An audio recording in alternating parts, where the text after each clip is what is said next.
Assalamualaikum warahmatullahi wabarakatuh. Teman-teman, sahabat sosial dimanapun Anda berada, semoga pada kesempatan ini kita semua diberi kesehatan dan keberkahan hidup. Oke teman-teman, di video kali ini saya akan membahas tentang kartu BPNT yang kosong atau saldonya 0 rupiah sehingga tidak dapat menerima bantuan. Banyak pertanyaan dari penerima manfaat yaitu bantuan BPNT yang berhubungan dengan kartunya dan diantaranya adalah ada saldo yang tidak terisi dan lain-lain.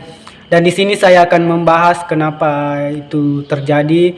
Itu berkaitan dengan pekerjaan saya sebagai fasilitator SLRT yang ada di Kabupaten Kolaka. Oke teman-teman, dan sebelum lanjut ke videonya, seperti biasanya saya ingatkan kepada teman-teman untuk mendukung channel ini dengan cara di like dan di subscribe, dan silahkan tinggalkan komentar jika ada hendak yang ditanyakan berkaitan dengan bantuan sosial.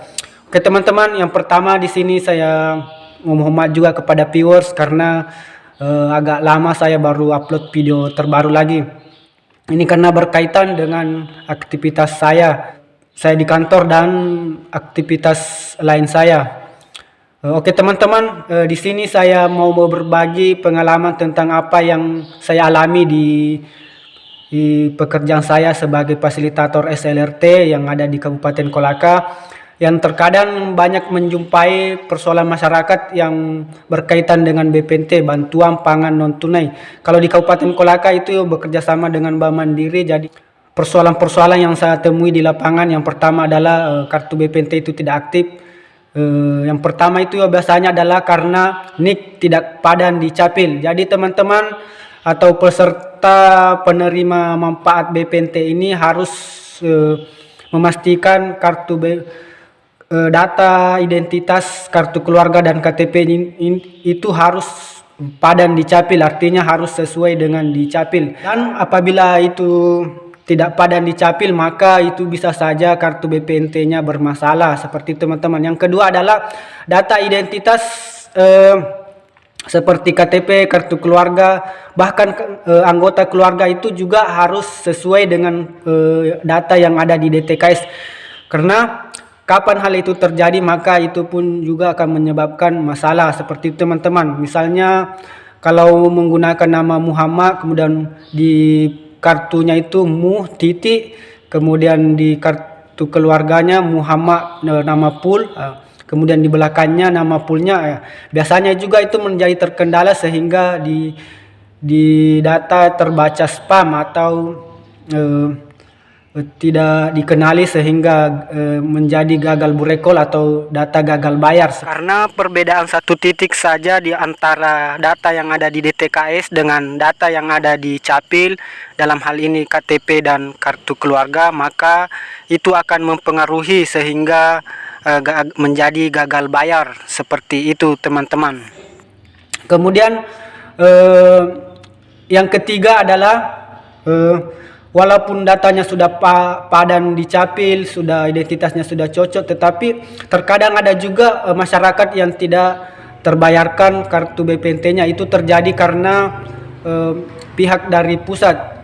Kalau itu di luar kewenangan kami sebagai fasilitator. Kalau yang kedua tadi itu masih bisa kami perbaiki dengan cara mengaktifkan di capil dan datanya itu dicocokkan kartu keluarga, kemudian di aplikasi SIG melalui operator yang ada di dinas sosial seperti itu teman-teman. Tetapi yang ketiga ini biasanya tidak terbayar, itu kami tidak mengetahui kenapa data yang ada di penerima manfaat itu tidak terbayar, padahal itu benar-benar data yang benar-benar layak misalnya dan tidak menerima bantuan apapun.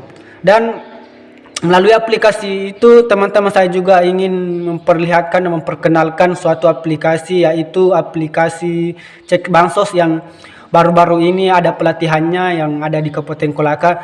Nah sekarang untuk saat ini aplikasi itu akan digunakan dan semoga saja bisa menjawab keluhan teman-teman atau penerima manfaat yang ada di desa atau di masyarakat untuk memperbaiki data yang ada, sehingga penerima manfaat yang betul-betul layak menerima manfaat akan cair kembali bantuannya, seperti itu teman-teman. Karena data aplikasi ini hanya bisa diberikan kepada fasilitator SLRT yang ada di desa, seperti itu teman-teman, dan hubungan dengan adanya masalah yang timbul akibat misalnya data-data yang kurang padan dan bisa membuat bantuan itu tidak tersalur dengan baik. Tetapi kami selalu fasilitator selalu berupaya untuk mencocokkan data dan kebenaran identitas dan memverifikasi kelayakan dari penerima manfaat itu teman-teman. Jadi seperti itu teman-teman. Jadi untuk sementara itu kami akan melakukan pendataan dengan sistem keluhan dan melaporkannya dengan aplikasi cek bansos, sehingga data penerima BPNT ini nantinya akan valid kembali, seperti itu. Mungkin seperti ini dulu video yang saya share untuk pengalaman sebagai fasilitator SLRT. Sampai ketemu di lain video. Oke teman-teman, yang ada punya keluhan dan pertanyaan yang ingin ditanyakan berkenaan dengan penerima bantuan, silahkan komentar di kolom komentar di video saya ini. Nanti akan saya balas berikutnya, seperti itu teman-teman. Assalamualaikum warahmatullahi wabarakatuh.